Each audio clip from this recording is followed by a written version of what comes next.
Jornal da República e Última Hora, hoje aqui na UNB, onde está acontecendo um grande seminário. Torinho Filho, que esteve presente aqui. Estamos com a presidente do Superior Tribunal Militar, Maria Elizabeth Rocha, que é a primeira mulher, depois de 206 anos do tribunal, 17, um pouquinho mais. de 17 anos do tribunal, a assumir a cadeira e vai falar um pouco para a gente dessa experiência, desses frutos que levou Vossa Excelência a assumir a presidência. Foi realmente digno, é um cargo que me honra muito, porém o embate não foi fácil, porque a minha eleição foi um pouco complicada, mas eu acho que isso também representa as dificuldades que as mulheres têm quando ascendem a cargos de poder. Então, o meu propósito, não é, antes de mais, é abrir caminhos para as jovens que estão sonhando em ter carreiras, né, profissionais e serem reconhecidas, porque para além do ingresso, o reconhecimento é fundamental. E nós, mulheres, temos que lutar dobrado numa sociedade patriarcal. E nesse sentido, eu espero abrir caminhos, né, para as que virão depois de mim, para que as facilidades sejam maiores e as lutas, os embates sejam menos dolorosos. A carreira também no âmbito militar, Sim, ela, por sua maioria, ela é de homens. E qual é a exato. porcentagem hoje de mulheres que tem dentro das Forças Armadas? Ainda é muito pequeno, eu não sei o percentual em termos quantitativos, mas o que eu posso lhe dizer é que o ingresso das mulheres nas Forças Armadas, ele tem se ampliado, isso é fato, mas ainda é uma corporação, né, ainda é um reduto de masculinidades, são os homens que realmente compõem, né, o oficialato das Forças Armadas. E nesse sentido, as mulheres ainda não podem, por exemplo, no Exército, adentrar nas armas de combate, elas não podem entrar na infantaria, na cavalaria, não é? Na infantaria e também na engenharia. Podem já nas comunicações, podem no material bélico, podem nas áreas de saúde. Então, as nossas conquistas estão sendo gradativas, mas elas têm vindo, porque isso é fruto de um esforço coletivo de muitas mulheres no sentido de empoderar as outras e no sentido também de tornar a sociedade mais inclusiva e mais homogênea. Ministra, fala um pouco para a gente, para o nosso eleitor, um pouco das atribuições do Superior Tribunal Militar.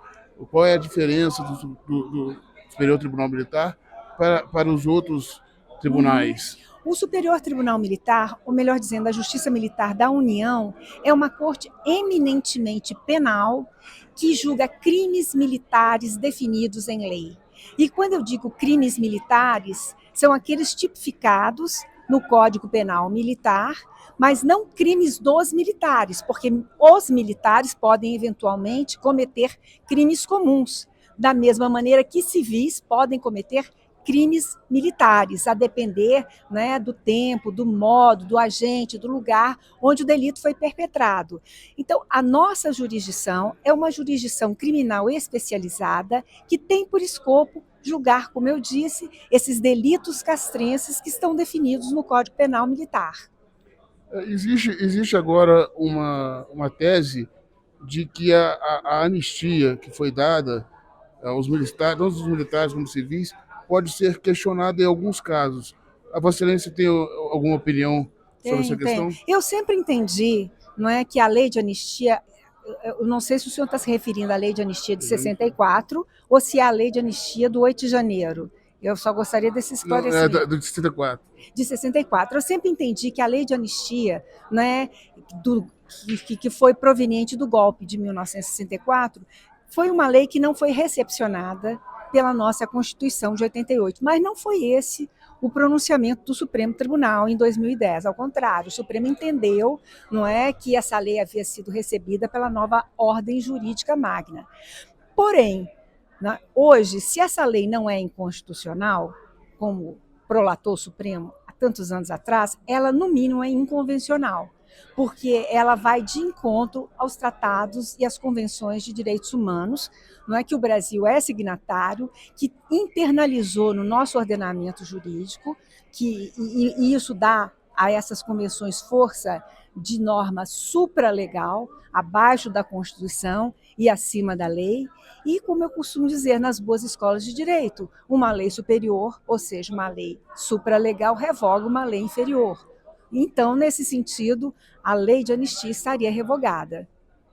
E aí, os casos que se tem de abuso de direitos humanos poderia ser novamente julgados, é isso? Sim, poderia, porque são imprescritíveis, são crimes de lesa humanidade e que, portanto, não corre o lapso da prescrição e também não são susceptíveis de anistia. E já que a ministra citou a questão da anistia do 8 de janeiro, vocês têm alguma posição?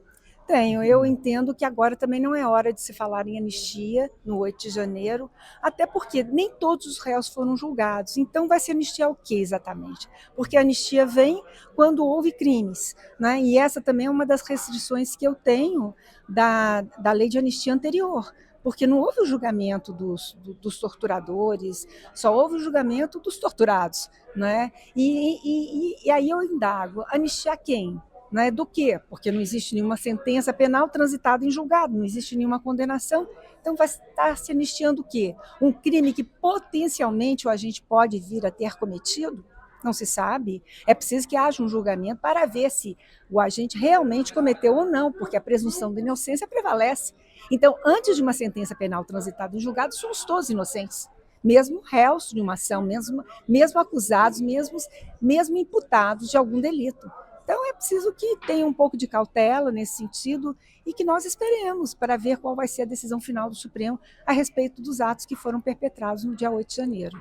Muito importante ouvir a opinião técnica de quem realmente conhece a fundo a legislação brasileira. Deixa uma mensagem final, então, para todas as acadêmicas que Vossa Excelência tanto inspira, que hoje já é praticamente maioria dentro das academias, as mulheres. Na verdade, o que eu sempre costumo dizer às mulheres é que persistam, né? Nós não podemos desistir, a nossa luta é diária e o papel é este, é de promover a igualdade, buscar a isonomia entre seres humanos e que eu considero uma vitória não apenas das mulheres, mas da sociedade em geral, porque quando nós temos seres humanos igualados, não apenas formalmente, pela Carta Política, mas materialmente dentro de uma sociedade justa, fraterna, né, e de homens razoáveis, nós temos uma democracia consolidada. Então, a igualação promove o fortalecimento democrático. Vamos lutar, vamos sorrir. Muito obrigado por todos os esclarecimentos. Nada. Última hora, notícia.